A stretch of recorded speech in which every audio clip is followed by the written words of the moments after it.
முனைவர் சௌமியா அன்புமணி அவர்கள். மாண்புமிகு பேரவைத் தலைவர் அவர்களே, நெய்வேலி லிக்னைட் கார்பரேஷன் அவர்கள் கொடுத்த பதில் சொல்லியிருக்கிறாங்க. ஆனால் பார்த்தீங்கன்னா சிஎஸ்ஆர் கார்பரேட் சோஷியல் ரெஸ்பான்சிபிலிட்டிக்கு ஒரு சதவீதம் கொடுக்கணும். அதை மட்டும் அவங்க கொடுக்குறாங்களான்னு பாருங்க, கிடையவே கிடையாது. மனசாட்சி இல்லாத நிறுவனம் எதுனா அது என்எல்சி தான். தமிழ்நாட்டில் மனசாட்சி இல்லாம எல்லா விவசாயிகளையும் ஒரே நைட்டு வெளியில தூக்கி போட்டுட்டு தண்ணியும் உறிஞ்சு அதை வளத்தையும் கெடுத்துட்டாங்க. அவங்களுக்கு எக்ஸாம் வச்சு வேலை எடுக்கிறாங்க. எதுக்கு எக்ஸாம் வச்சு வேலை எடுக்கிறாங்க? மண்ணின் மைந்தர்கள் அவர்கள். அவங்களுக்கு வேலை அங்க கொடுக்கணும், இல்ல ட்ரைனிங் போட்டு கொடுக்கணும். அதெல்லாம் கிடையாது. எக்ஸாம் போட்டு வேலை போட்டு வெளியூர்ல தான் ஆளை கூட்டு வந்து வேலை வாங்குறாங்களே தவிர நலம் கொடுத்த விவசாயிக்கும் விவசாயியோட பிள்ளைக்கு வேலை கொடுக்கறது இல்ல. என்ட்ரன்ஸ் எக்ஸாம் எதுக்கு? +2 மெடிக்கல் சீட்டா கொடுக்குறாங்க. என்ட்ரன்ஸ் எக்ஸாம் கொடுத்து வேலை எடுத்துட்டு இருக்காங்க. அதனால என்எல்சி கொடுக்குற எந்த தகவலுமே அது உண்மைக்கு புறமான தகவலா தான் இருக்கும். சிஎஸ்ஆர் எவ்வளவு ஃபண்ட் அவங்க செலவு பண்ணிருக்காங்கன்னு பாருங்க. அதுக்கு ஒரு கணக்கு கொடுப்பாங்க.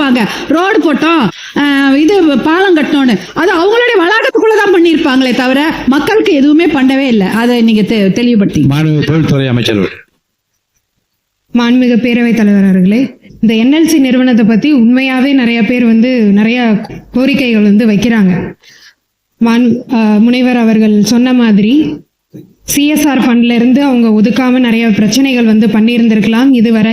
இதே மாதிரி விவசாயிகளுக்கு அதனால பாதிக்கப்பட்டு இன்னைக்கு இருந்திருக்கலாம். ஆனா நம்ம முதலமைச்சர் என்னைக்குமே விவசாயிகளுக்கு ஏதாவது ஒரு பிரச்சனைனா நிக்கிறவரு. கண்டிப்பா அந்த பிரச்சனையை நாங்க இன்னைக்கு சால்வ் பண்ணி தருவோம். இந்த அரசாங்கம் இப்ப வந்திருக்கு, 3 மாசம் தான் ஆயிருக்கு. அதுக்கான கமிட்டி நீங்க கேட்ட மாதிரி நாங்க போட்டிருக்கோம். முத்தரப்பு பேச்சுவார்த்தை நடந்துகிட்டு இருக்கு. கமிட்டி இப்ப போட்டிருக்கோம். அதுக்கான தகவல்கள் உங்களுக்கு வரும்.